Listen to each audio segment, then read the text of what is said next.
Hey, digital wildcatters. Although I think technically we should be saying, hey, colliders. I've been catching myself. I think I said collide on the Power Hour this week. Did you? Oh, that's good. I did. Yeah. I'm using my Collide. I'm consciously using my Collide email address, and for the sake of the audience, so that they don't think this is the Donald Trump renaming the Gulf of Mexico the Gulf of America. Every technology company usually changes its name to its product. So Facebook became Facebook, etc. So anyway, Collide is our enterprise AI software solution, as well as our public-facing knowledge share app that everyone should apply to be a member on. And so I think the name Digital Wildcatters is going to go away. So we are Collide. Will it make it through the entirety of 2025? That's a good question. I'm also not sure that this is the public announcement we needed to actually do this, but it's a real thing. So we're Collide. Well, welcome Collision. You've mentioned it before. I think a couple of shows ago, maybe 3. Yeah, there you go. All right, Mark. So what part of the world are you in? I'm in Arizona. Cool. And since the end of April, I've been in Austin, Memphis, Jackson, St. Louis, back to Memphis, Houston, Charlotte, and then got back here to Arizona a couple of days ago. A Johnny Cash song, I've been everywhere, man. My connection was in Nashville, and I hadn't been in that airport in a while, and it was chaotic, frenetic, and they spent a bunch of money on the inside of that airport.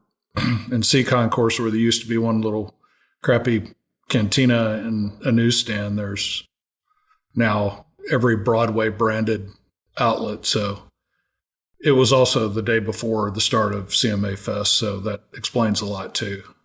But there are a lot of people flying, regardless of where you are. Yeah, good for oil demand. It was really cool. You run a show around and you sent Reagan's D-Day speech. So I thought that. I think I intend to do that. I post that somewhere every year. It's certainly my favorite of my lifetime presidential speeches, and it was a speech he gave on site on the 40th anniversary back in 1984. I think it is as presidential and uplifting as a speech can be, not something we've seen a lot of here in the past, 20 or 30 years. So it's an important day. Last year was obviously a bigger headline deal because of the 80th anniversary, but I think it's something that, everyone needs to take a pause and remind themselves of what that day was about and what it ultimately meant. There's some good interest stories around that. One I read last year again was The Bedford Boys by Alex Kershaw, who has written some incredible pieces on World War II. So just wanted to recognize that it is June 6th. It is the 81st anniversary of the largest seaborne invasion in history. And it's just an incredible moment in the country and the world's history. And I think this speech really it's always a nice reminder to me. Reagan did a great job with that speech, and there were clearly many more D-Day veterans who were able to attend that one. I saw some clips of the gathering from today, and it's just the reality of time moving on, and we don't have a lot of those veterans left anymore. So anyway. Yeah. No, I took the girls, I think 3 years ago, over to Paris for spring break, and we spent a day in Normandy, and I wound up doing a podcast. I literally shot the whole thing on my iPhone, A Texan Looks at Paris. But one of the points I made in that podcast that really struck home for me is you're out there at the D-Day Museum, out at Normandy, out at the beach, And the one thing that happened is they were sending 3 waves of people in. The privates were hitting first, going to take the beach. Then, call it the corporals were going to come in next, set up camp. And then the generals were supposed to hit. And literally to a man, all the American generals were, screw you, we're going with the privates, including Teddy Roosevelt Jr., who was walking with a cane. And what happened is there was some bad weather that day. A few of the ships got blown further east than they were supposed to be. And the fact the generals were on those ships to make decisions probably turned the tide of the D-Day invasion. And it's a great testament to our fighting men that generals would go with the first wave. Yeah, and Roosevelt Jr., I think, is buried there, and they had moved his brother, who was killed in action in World War I believe, over Belgium. He was a fighter pilot, and they had I think he's interred there with his brother. So Ted Sr. knew no shortage of loss in his life, and the Roosevelt story of general being in the front lines or in the first wave is probably the most famous one, but just kind of shows you what kind of resolve there was that day. The Bedford Boys story is particularly harrowing, just given the amount of losses they were exposed to and suffered in the first wave. So that's a very worthwhile read. Alex Kershaw is the author of that book and many others. Another while we're on it, touching moment I had while in Normandy was I read Eisenhower's letter that he had written if it had been a failure. And he said something to the effect of, if we're successful, the credit is due to all the men. If we failed, failure is mine alone. Yeah. He was taking full credit for the loss if that happened. So anyway, very powerful stuff. Every American should go to that cemetery. It's very powerful. Yep. Anyway, so anything going on politically this week? I think J.D. Vance was going on a podcast, and he's like, I don't know what we're going to talk about. Not only a podcast, it was apparently Theo Vaughn's podcast. So yeah, I haven't heard it yet. It should be very interesting. Yeah, it should be to get his take. We were sitting. We kind of did a cool thing around Collide here. We took a leadership. I don't know how to best describe it. Maybe seminar where we took a strengths test where it measures your strengths, your weaknesses, and then we charted kind of all of the management team around here and where we sorted out. And the point of this exercise is to really figure out what your weaknesses are so that as you start hiring and growing, you solve for that. The lady who put on the seminar for us said, in all her years of doing this testing, she has never seen a startup with so many people that are strong in influencing. And she did say it makes sense. Y'all used to be a media company, so it makes a lot of sense that you've got a lot of people that like to have a camera on and talk. But anyway, so we were in the middle of that, and we kind of took our 5-minute bathroom break and pulled up Twitter, and we're just like, holy cow, Musk and Trump are going to war. This is crazy. Yeah, I'd be curious to know, and maybe you don't want to say, what were the most identifiable weaknesses? Somebody scored low on empathy. I actually learned some stuff about myself. I don't think it's any surprise that I showed high marks in influencing. I showed high marks in empathy. Um, but one of the things I don't think I appreciated about myself is uh, my love language is service, right? So I show you I love you by doing things for you, etc. And one of the things that came out of it was when you're really empathetic, you wind up suffering with your friend, your spouse, whoever else, and your love language is service. And so somebody has something, a friend has something happen and you do a lot for a friend and all, but you kind of, you as an empathetic person goes through that too. I go through it too, but no one thinks to give me give me something for having gone through it. And I know that kind of sounds silly and goofy, but I don't know if I appreciated it. But I can certainly see that in myself, getting frustrated with people. So anyway, I thought it was a really good exercise. But needless to say, the 5-minute bathroom break. It sounds like Musk and President Trump have broken up. Apparently, there was supposed to be a private discussion follow-up today. Elon had cooled off a little bit. One of the threads that I saw, and we've attached it, or we will attach it here, was by Devin Erickson, who's apparently a sci-fi writer, creator. And he broke it down into their two different personality types. And it's pretty fascinating.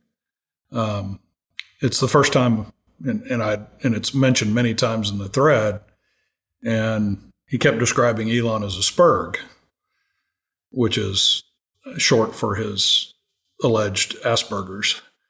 And they want 100% of the information. They want full transparency. They want the truth. When the plans... Overstated sense of right and wrong. Right. A lot of 1-0 and absolute right and wrong. And I don't think Elon was anything but transparent in his messaging since his involvement, and even before his, I guess before his Rogan appearance. He's been talking consistently about the death spiral. Right. And because this one big beautiful bill is pretty anemic with, I heard, what 1.5 or 1.6 trillion in quote unquote savings over a 10-year period, we're going to continue without any kind of reconciliation, which is always part of the legislative process. We're going to continue to run significant deficits and add trillions over, a fairly short period of time, in conjunction with raising the debt ceiling by another 5 trillion. And so one of the things that's explained here is that, Trump is the opposite, operates in, I don't know if Machiavellian is the right description, but it was the one that was used. They see, withholding of information and that calculus and not fully explaining the plan as their deal-making advantage. And then it escalates into, the type of outburst I think that Elon has shown he is certainly prone to make. Some of it got pretty nasty, but it's just an interesting profile. One of the things that, in the context of some of the back and forth yesterday, was speculation by the talking heads and some others that he's really agitated about the repeal of all the EV incentives and the mandates. And he did comment on that, take them all out, leave oil and gas, I don't care, but it's unfair. And so there have been some tangential discussions on, I don't know, how do you think about it when oil and gas things like perpetual IDC deductions are characterized as subsidies? I mean, I think, if we're getting really technical, it's not a subsidy. I mean, it's accelerated depreciation, and other businesses have that in certain instances too. To say that we haven't done some favorable tax treatment to benefit oil and gas because we've looked at oil as strategic. We have, and we've had a lot of Texans as head of the Ways and Means Committee. Bill Archer was a longtime congressman from Houston that was in charge of it. So I think, like with most things, technically he's not right when he says that, but directionally he's right. There's some favorable stuff oil and gas benefits from. That being said, I was going to just say, that being said, price of oil and gasoline today is the same as it was 20 years ago without regard to inflation. So on a relative basis, it's cheaper today than it's ever been. Yeah, and I remember back when I did my first initiation report, I did a kind of a structural comparison with some other industry analogs where there's significant amount of risk taking. And one of the comparative industries was pharmaceuticals. And up until 2017, 100% of R&D expenditures for a pharmaceutical company were fully deductible in the year that they were incurred, which is a huge incentive to, expand or move out farther on the risk curve for exploration and discovery. So there's a lot of similarities there, but I don't know. It's I think Trump's got a very short memory. He doesn't hold political grudges to his advantage. There was a lot of noise around the VP selection process about, Vance apparently at some point had called him Hitler, et cetera, et cetera. Now he's a sitting vice president. So, and then there were other threads out there suggesting that this was all pre-planned. Yeah, the one thing I found very interesting was the whole Epstein thing. They haven't released the Epstein files because Trump's in it. And, I'm no huge Trump fan, but I kind of look at it the same as I do the Russian collusion thing. If they had the goods, we would have seen it. I mean... Oh, we'd have seen it before the election.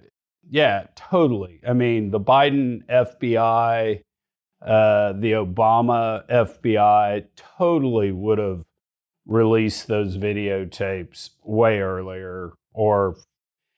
Supposedly Trump is on the flight logs. He took the plane, but I don't think they have him taking the plane to the island, So yeah, and he kicked him out of his circle, back in 2005, 2006? Yeah, Mar-a-Lago. Something like that. Yeah. Yes. Supposedly, Trump had kind of gotten word that he had been aggressive towards some of the staff and was kind of told, "You're not welcome here again." So I was a little surprised you didn't make a TMZ appearance and comment on all this yesterday. You know what's wild is they haven't asked me back in like a year and a half. So I don't know. I was on there 6 times, and I guess I messed up the last time because they haven't had me back. Yesterday would have been perfect. TMZ, I'm available anytime you want. I sidetracked us pretty far outside of the realm of energy, although there was some attempt to find a linkage there. Yeah, I'm not sure. I'm not sure there really is a linkage, but I mean, again, it's like just the reality show that we live in. Exactly. All right, what's next on our list? I'm pulling up the run of show. What else do we have to talk? Oh yeah, tell me about this ERCOT thing.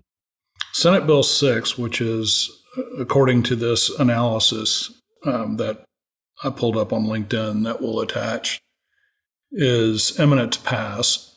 And basically it shifts 75 megawatt or greater loads, and think about that in the shape of hyperscalers and all of this projected data center and AI demand that's supposed to be hitting ERCOT and is hitting ERCOT, but basically gives ERCOT a kill switch in times of particularly what's designated in ERCOT EEA3, of which we've only had 3 of those events in the last 20 years, the most recent of which also had the longest duration, which was during Uri. And basically, what ERCOT's got to do because of the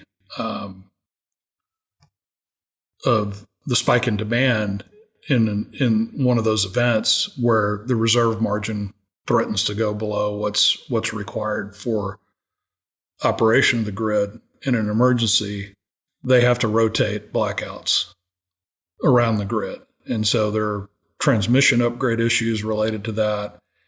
And heretofore, those large firm loads were essentially not, I wouldn't say they wouldn't be in a crisis untouchable, but ERCOT did not have control to use something that's akin to a kill switch. So now developers and hyperscalers are going to be looking at a grid, which is obviously confined to Texas, where the grid operator and the regulator have the authority to control in those extreme events.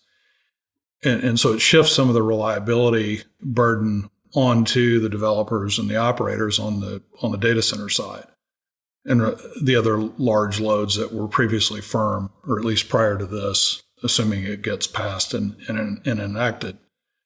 All the other relevant grids that are multi-state regional grids do not have this. And so its point is, what does this do to the whole commercial and economic side of the build out and the attractiveness of siting these facilities in Texas? One, it because it takes that transmission upgrade burden to some degree off of ERCOT, because you have larger, chunkier loads that you can point to that affect a much smaller portion of the transmission system by shutting down that large flexible load in an emergency situation.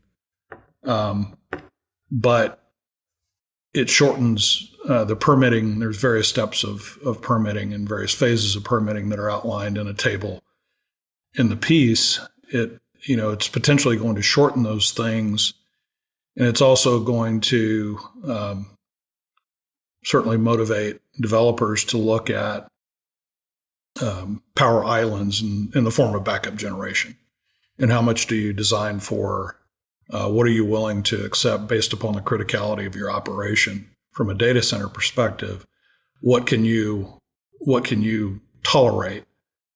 And so it's a complicated issue. It sounds like more regulatory and government control, but it actually this piece argues that it's likely going to make Texas and ERCOT a bit more attractive because you do have that aspect of potentially accelerating permit timelines or compressing permitting timelines, which for some of these studies that are very reliability oriented can take multiple years. I don't know exactly what the before and after looks like, but it's basically getting kind of a messy situation from a transmission upgrade standpoint, where you have to distribute load sheds or rolling blackouts across a bunch more areas, wider areas. A lot of it affects residential. So we now have this kill switch option in this legislation that, if passed, is going to make the problem a bit easier to deal with. And again, one of these level 3 emergencies occurs about once every 6 to 7 years. Well, and I think the other thing so you're basically sitting there, when you step back, ERCOT has always been, you build it, but we can shut you off whenever we want, versus other grids that are like, let's do a feasibility study. Where do we need power demand? And so that's been one of the big benefits or selling points of the ERCOT system is free market, put a lot of power demand on there.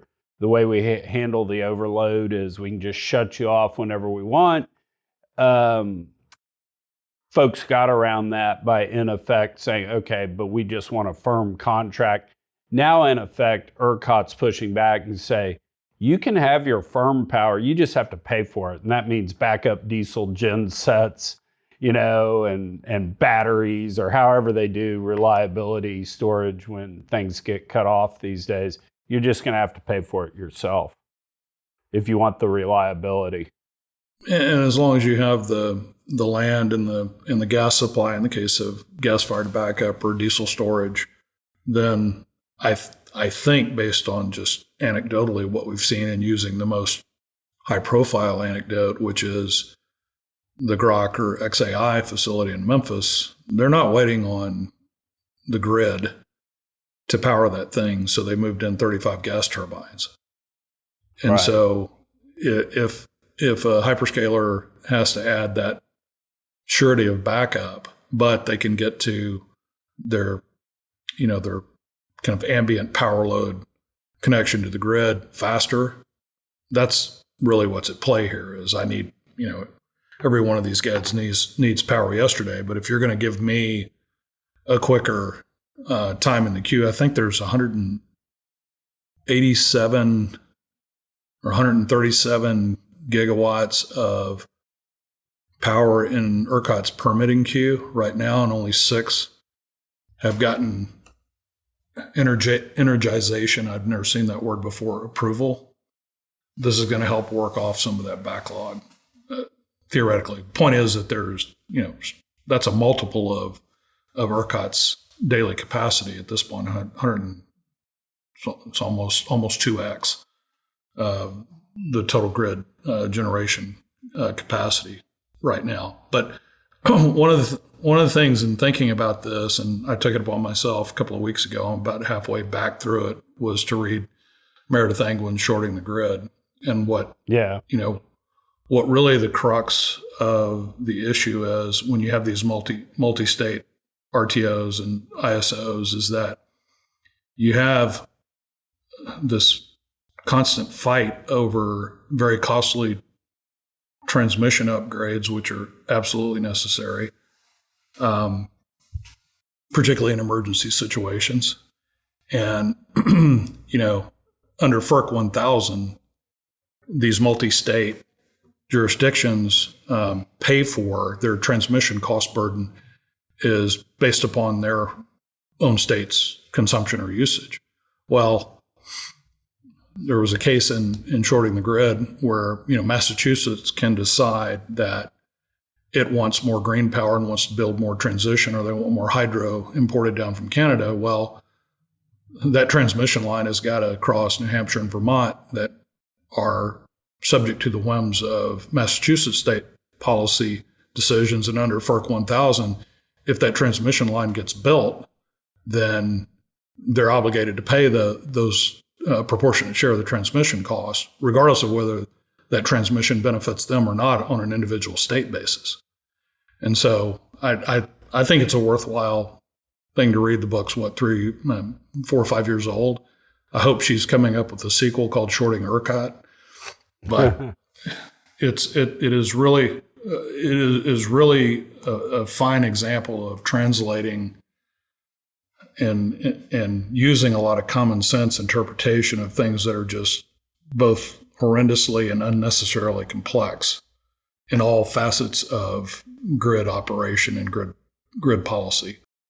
Well, and the one other thing to point out, just highlighting something that I bet we talk a lot about over the next 5 years, is you start putting price on power and the quality of power, i.e. in this case, reliability, we're going to have to put in backup. The ultimate builder, designer, and user of the data center is going to respond to those price signals. And so I think what you're going to see are data centers that don't really need reliability. They'll have a switch that gives you 30 seconds of power just so the computers can power down safely. And that may be stuff like training big, huge foundational language models, because if that shuts down for 12 hours, who really cares?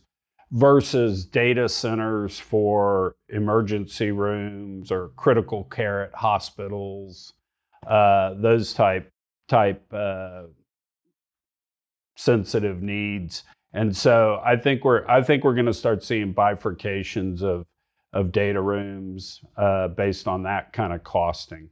Yeah, there is a pretty broad continuum and sloping continuum of flexibility in terms of tolerance for power outages or power reductions. So yeah, meme generators can just power down. We don't need those. Again, Meredith, please write a sequel called Shorting ERCOT. We'd all Meredith, please come on BDE. Absolutely. I think I went back and forth with her on Twitter and tried to get her to come on the podcast. But anyway, so what's my buddy Chris Martz up to? I saw this on the Run of Show. I don't think I read this tweet when it came out. And the only reason I flagged it, we talked about nukes a show or two ago, and that was, I think, in relation to the Doomberg piece that was out a couple of weeks ago. And I had seen this graph that Chris put in his tweet talking about nuclear, and it's a graph from some time ago, but I could never find it. And unfortunately, he decided to talk about it a few days ago, so I thought I'd bring it up. And it basically shows for all the players from 1950 to really it's the relevant of what the graph shows is through 2010, what has happened with the cost of nuclear construction on a unit basis, cost per megawatt. And it's color coded with a bunch of scatter dots. And if you look at what happened to the U.S. in really reinforcing the point that we were talking about before, which is, almost right out of the gate, the U.S. became very obstructionist, primarily on using the vehicle of the NRC. And not surprisingly, costs have gone almost vertical, or did go almost vertical. And basically, you see no meaningful U.S. New construction data points past, call it 1980. There may be one or two, and I think that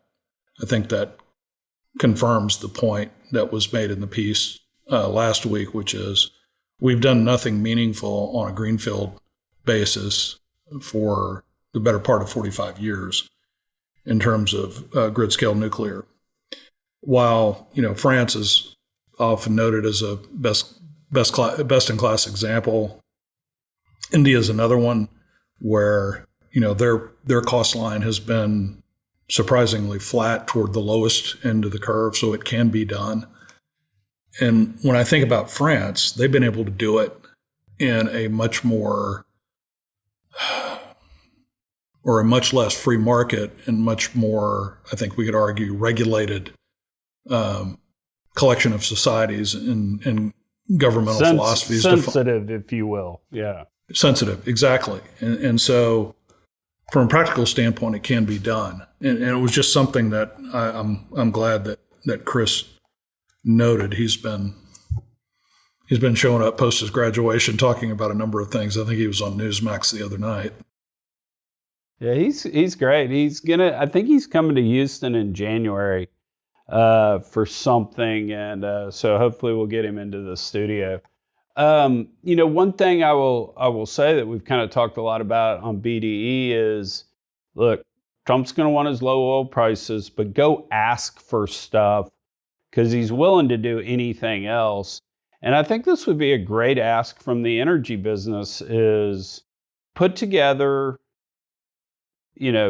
like 3 basic plans for nuke stuff and get a bill passed through that just says, if you build according to this plan, then, permitting's 90 days or whatever. I mean, I don't know how to write the legislation because I'm not a nuke guy, but I think there are things the energy business could ask for. Even if you didn't plan to build nukes tomorrow, at least you got it in your hip pocket. Because there is, when I was talking to Ann Bradbury she said there is some bipartisan demand to potentially do some things about permitting and transmission lines. And so there may even be a big, beautiful bill, if you will, on that front. And this would be one of the things I'd ask for is, give me some freedom to build some nukes here without, quadrupling the cost. I can't keep up with all the executive orders and what's been signed, what's been blocked, what's been executed upon, but one of them was to authorize the DOD under whatever defense use authorization to actually site nuclear power facilities on DOD land. And that gets around, I think, some of the inertia that clearly has affected the build out over the last, or most of the 50 plus year history of nuclear power in the U.S. The other thing I was thinking about, and I haven't seen this, doesn't mean it doesn't exist, is in this whole conversation around the cost competitiveness, you look at U.S. nuclear, should be somewhere between 1 to 2 million per megawatt. That vertical scatter is approaching 10 to 11 million. And that is, just a lot of inefficiency in the system, along with delays, cost overruns, et cetera.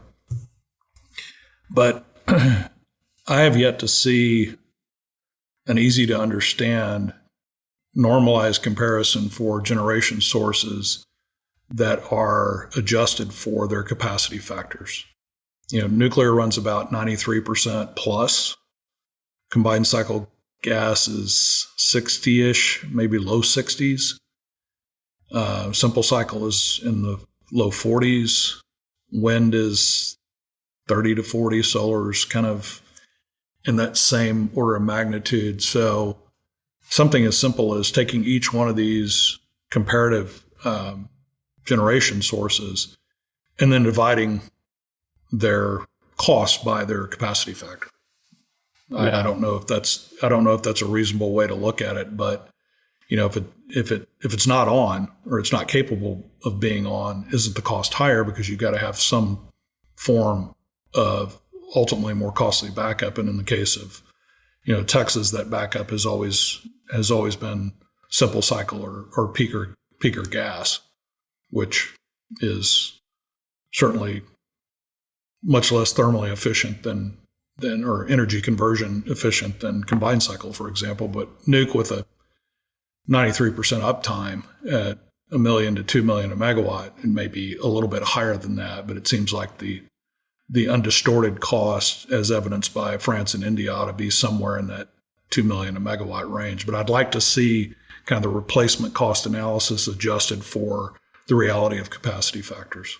That's all I'm saying. I'd also like to see, because I haven't seen this either,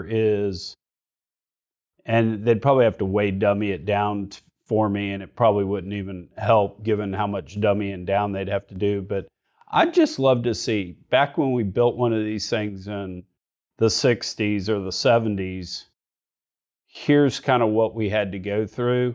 Here's why it costs 10 times more today.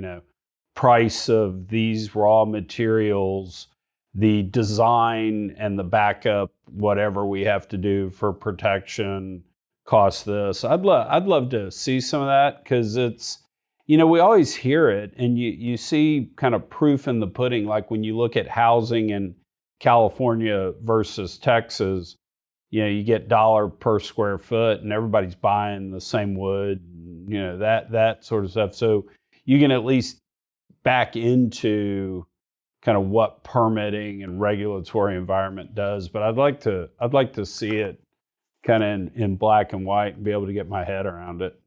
Yeah. It's, he's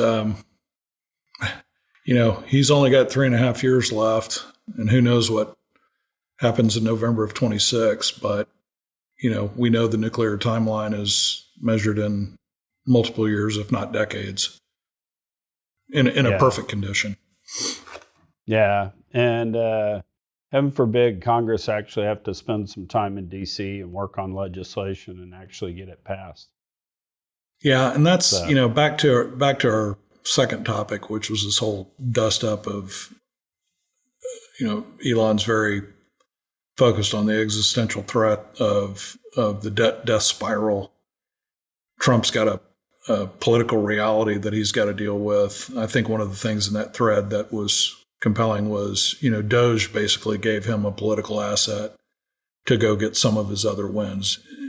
A number on the scoreboard of cost savings that in reality and from practical political standpoint is going to take several iterations in a number of years outside of a balanced budget amendment. And the other kind of procedural reality is a lot of the meaningful stuff, as I understand it, would require a 60 vote approval in the Senate, which you're not going to find 9 opposition party candidates or senators to vote. yeah, outside of Fetterman, I don't think there's a shot with the Democrat. There was an interesting call. Thune came out and asked President Trump to have Rand Paul over to the White House and have a discussion because, Rand Paul's whole thing is, voting to keep the tax cuts in place. Yes, we absolutely ought to do that. I understand this is a reconciliation bill. We can only deal with mandatory spending. Could we cut more? Yeah, but I can even kind of live with that. Rand Paul's position as an educated person of how reconciliation works is I don't want to raise the debt ceiling, $5 trillion or whatever it's doing. I want that threat held over our head. And I think if Musk thought about it, that's where he should be too, is that's the big problem with this bill. It might be interesting to see if this breaks it up to where literally because there was a lot of talk of 2 bills at, time zero, where literally it was tax, what's our tax rates next year? Boom. Make the Trump tax cuts permanent, add no tax on tips, no tax on Social Security, nothing on overtime, and then see if they come after spending. But tips and overtime, I just noticed in a glance at some details, do have a sunset provision in either 28 or 29, December 31st of 28 and 29. So this stuff isn't quote unquote permanent. I didn't happen to see on Social Security. One little bit I saw this morning that I found interesting. It was a piece on the news about raising the exemption on estate taxes in the case of farms and ranches. And there was a tax analyst, an independent tax analyst, policy analyst, who was talking about that's not trivial. That would cost $200 billion, which in the deficit reduction chunks that we're looking for, $200 billion isn't a lot, but it's not nothing. We're dealing with trillions here, but so they're saying we're getting that kind of revenue off of farms and ranches under the estate. I didn't see the base data. I didn't see the assumptions behind that estimate of 200 billion, but that sounds like a lot. But yeah, it really does. But it could be on, a lot of times what happens with estate type planning is you may not get the tax from the ranch, but a year out before the old guy dies, he sells the ranch and in effect pays cash when he dies on his estate. So yeah, that could be real. At the end of the day, I think what's going to have to happen is we're just going to have to means test benefits.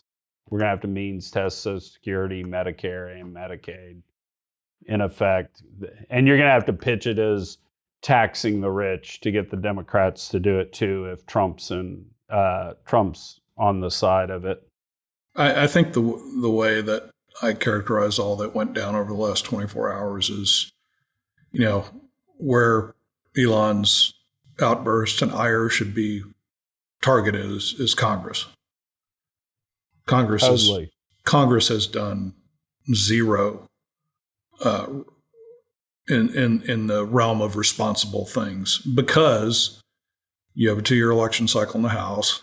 You have senators for life, and you've got third rail political issues like entitlement spending, where that's where the only real progress toward deficit reduction without some other statutory mechanism can be made. And nobody has the spine to touch it politically, because that's self-preservation. Yeah, I could have been. I mean, I don't know how I would vote. How I would vote if I had to. Thank God I'm not in Congress. But